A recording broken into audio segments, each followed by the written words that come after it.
स्वागत है आप सभी का एजुकेशन मंत्रा में। दोस्तों 69,000 शिक्षक भर्ती की बड़ी अपडेट देखेंगे। ईडब्ल्यूएस केस में कितनी उलझन है, किस प्रकार से ये केस वेरी करेगा और 9,640 पदों पर नायब तहसीलदार और लेखपाल की बड़ी भर्ती होने जा रही है। इस पर भी हम डिस्कशन करेंगे। यूपी ट्रिपल एस सी पेट 2025 से बम्पर मौके हैं और साथ ही साथ प्रधानमंत्री नरेंद्र मोदी जी के जो लेटेस्ट बयान हैं उनको हम देखेंगे। ओटीआर के संबंध में थोड़ी सी खबरें हैं, उनको भी डिस्कस करेंगे। डीएलएड के संबंध में थोड़ी सी न्यूज़ हैं, उनको भी कवर करेंगे। तो चलिए दोस्तों वीडियो को शुरू करें। इसके पहले एक छोटी सी इन्फॉर्मेशन। आज हम बात करेंगे यूपी ट्रिपल एस सी पेट 2025 की बेस्ट बुक के बारे में जो चच्चू पब्लिकेशन की है। अगर इस पुस्तक की खास बात करें तो इसमें 2200 से अधिक महत्वपूर्ण बहुविकल्पीय प्रश्न दिए गए हैं और उनकी प्रॉपर एक्सप्लेनेशन भी दी गई है। साथ ही साथ 4 प्रीवियस ईयर सॉल्व्ड पेपर भी दिए गए हैं। ये पुस्तकें आपको ऑनलाइन और ऑफलाइन दोनों मोड में अवेलेबल कराई गई हैं। ऑफलाइन के लिए किसी भी नज़दीकी बुक स्टॉल पर कांटेक्ट कर सकते हैं और ऑनलाइन के लिए लिंक डिस्क्रिप्शन बॉक्स में अवेलेबल कराई गई है। दोस्तों इतना ही नहीं, यूपी ट्रिपल एस सी पेट 2025 की स्टडी गाइड के साथ ही साथ एक प्रैक्टिस वर्कबुक भी आती है, जिसको परचेज करके अगर आप सॉल्व करते हैं तो अपनी तैयारी को और भी मजबूत कर सकते हैं। तो देर किस बात की है, चच्चू पब्लिकेशन की इन बेस्ट बुक के साथ प्रिपरेशन करें और सफलता दोस्तों पाएं। देखा जाए तो विगत दिनों आपने 69,000 शिक्षक भर्ती केस में ईडब्ल्यूएस का तड़का देखा होगा, जिसमें देखा जाए तो डिवीजन बेंच का आदेश आता है। और डिवीजन बेंच का जो आदेश आया उसमें तो फर्स्ट ऑफ ऑल ये चीजें निकल के आई कि जो ईडब्ल्यूएस केस है वो 69,000 शिक्षक भर्ती में लागू नहीं होगा। तो यहाँ से तो चीजें कंफर्म थी कि भाई 69,000 में तो ये लागू नहीं हो पाएगा।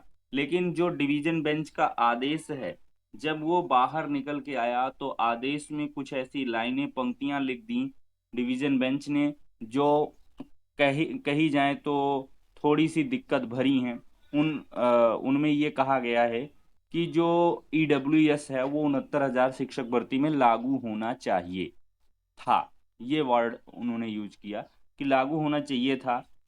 और उन्होंने विज्ञापन और साथ ही साथ जो नियम आए हैं, और उन्होंने वास्तविकता में देखा जाए तो भर्ती प्रक्रिया की शुरुआत जब हुई तब से उन्होंने माना है कि ये भर्ती प्रक्रिया बाद में शुरू हुई है। और सरकार का कहना है, राज्य सरकार का कहना है कि आवेदन जब रजिस्ट्रेशन शुरू हो गया था तभी हम ने पूरी तरीके से डिसाइड किया है कि किसको लेना है किसको नहीं लेना है। और आवेदन की जो रजिस्ट्रेशन की लास्ट डेट थी 2018 में, वही इसकी कट ऑफ डेट मानी जाएगी। यानी कि आई थिंक 20 दिसंबर 22 दिसंबर 2018 है, 20 या 22 दिसंबर। तो इस प्रकार से चीजें हैं। अब देख रहे हैं दोस्तों इसमें क्या है कि जो पैरोकार हैं जिन्होंने 69,000 शिक्षक भर्ती का केस लड़ा है सिंगल बेंच डिवीजन बेंच में, तो उनको थोड़ी सी उम्मीद जगी है डिवीजन बेंच के आदेश से, और वो उसमें थोड़ा सा रेक्टिफिकेशन चाहते हैं। और देखिए डिवीजन बेंच ने ये कहते हुए सिरे से चीजों को नकारा है कि जो भर्ती प्रक्रिया है वो काफी पुरानी है और ये भर्ती प्रक्रिया पूरी तरीके से पूरी भी हो चुकी है। और इस बेसिस पे उन्होंने रिजेक्ट किया है कि ईडब्ल्यूएस केस में अभ्यर्थियों को दोबारा से लेकर इस भर्ती प्रक्रिया में पेचीदगी नहीं बढ़ाएंगे। लेकिन देखा जाए तो अभी डिवीजन बेंच का एक और आदेश आया है जिसमें जो कहने पुराना आदेश है जिसमें कि आपने आरक्षण का मामला देखा, तो आरक्षण के केस में भी तो देखा जाए तो भर्ती प्रक्रिया पूरी हो चुकी थी। और इसके बाद से देखिए ईडब्ल्यूएस भी एक तरीके से आरक्षण का जुड़ा हुआ मुद्दा है।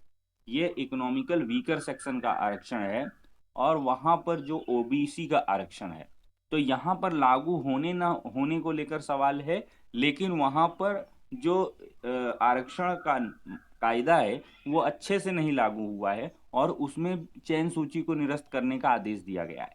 तो हो सकता है कि ईडब्ल्यूएस केस लड़ने वाले जो भी हैं उनका ये कहना हो कि साहब जो है चयन सूची वैसे भी निरस्त होगी, और जिन्होंने बाद में नियुक्तियां पाई हैं या जिनका मतलब मेरिट डाउन जाएगा, मेरिट डाउन था और ईडब्ल्यू सॉरी जो आरक्षण वाले थे और उनके ना होने की वजह से उनका सिलेक्शन हो गया, तो उनको अलग करने के आदेश भी दिए गए हैं, बाहर करने के डिवीजन बेंच ने। और बाकी सुप्रीम कोर्ट में ये केस अभी भी चल रहा है। तो इस प्रकार के कई सारे ग्राउंड्स को लेकर मे भी ये केस उसमें अटैच हो जाए और इसमें कुछ उम्मीद की जो किरण है वो जगें। लेकिन मेरा जो मानना है दोस्तों, आपको परेशान होने की आवश्यकता नहीं है, क्योंकि इसमें एक सीधी सी लाइन ये होनी चाहिए। अगर इस तरह की चीज़ें होंगी तो चीज़ें थोड़ी सी अ, मुश्किल हालात पैदा कर सकती हैं। इसमें सीधा सा एक लाइन है कि जो रजिस्ट्रेशन की लास्ट डेट है, जो राज्य सरकार के अधिवक्ता ने कहा है कि रजिस्ट्रेशन की जो लास्ट डेट है वही हम एलिजिबिलिटी डेट लेकर चलेंगे।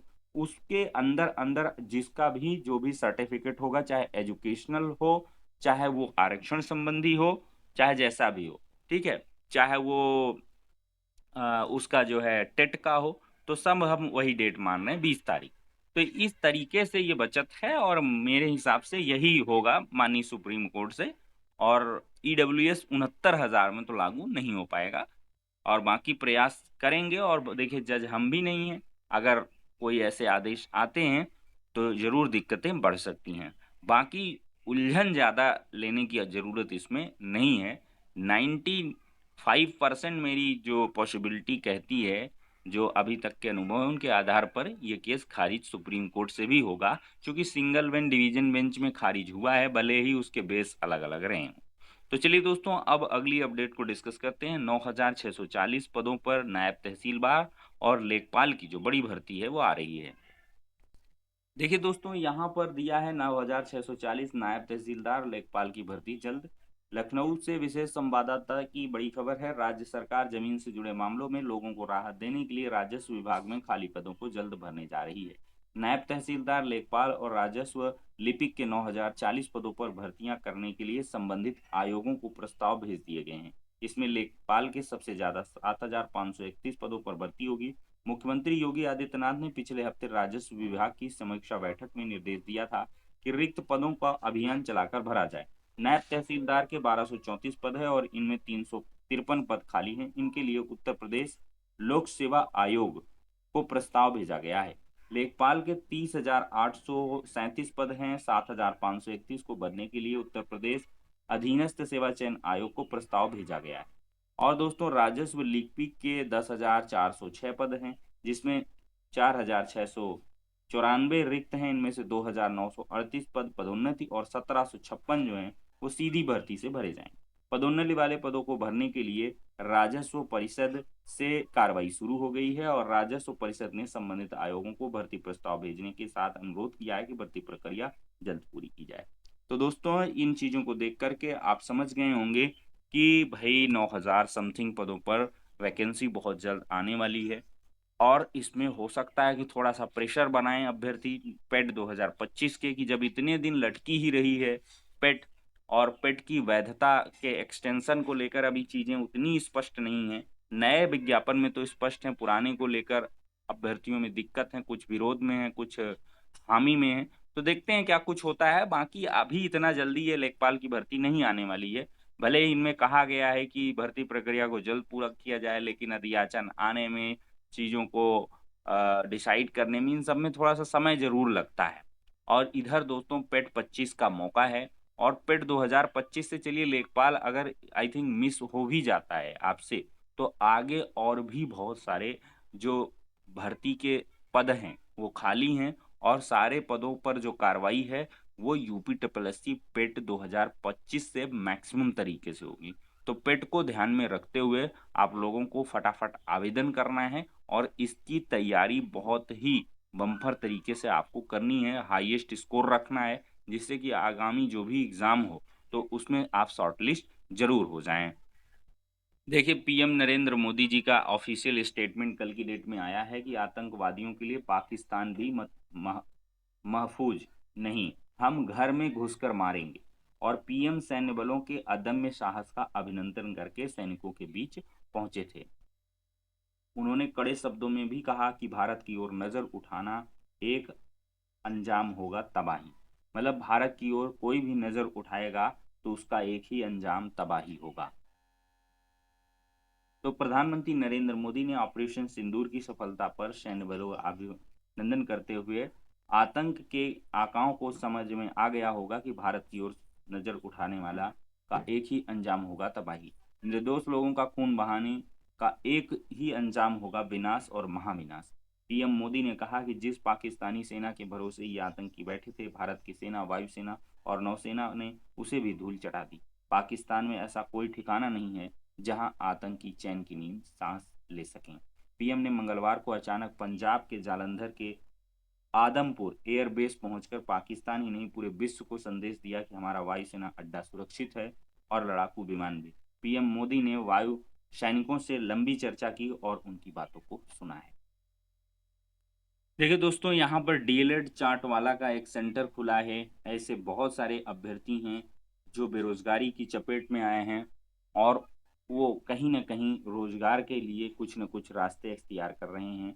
ऐसे में यहाँ पर रचनात्मक तरीके से भर्ती प्रक्रिया की शुरुआत करने के लिए भर्ती मांगी गई है कि बाबा जी भर्ती दे दो। हमारे यहाँ शादी व पार्टी के ऑर्डर बुक किए जाते हैं। ये यहाँ पर लिखा भी है। डीएलएड चार्ट वाला मतलब डीएलएड वाले चार्ट का ठेला तक लगा रहे हैं। तो ये बहुत ही देखा जाए दुखदाई है कि डीएलएड किया हुआ एक नौजवान भर्ती प्रक्रिया नहीं होने से, भर्तियां नहीं आने से चार्ट लगाने के लिए मजबूर है, चार्ट का ठेला लगाने के लिए। तो चलिए दोस्तों, इस पर बात की जाएगी। भर्ती प्रक्रिया इस साल संभावना नहीं है और इस पर हम डिटेल तरीके से वीडियो बनाएंगे, इन्फॉर्मेशन देंगे कैसे किस प्रकार से कब आपकी वैकेंसी आ सकती है। तो इस वीडियो में इतना ही, नेक्स्ट में मिलते हैं।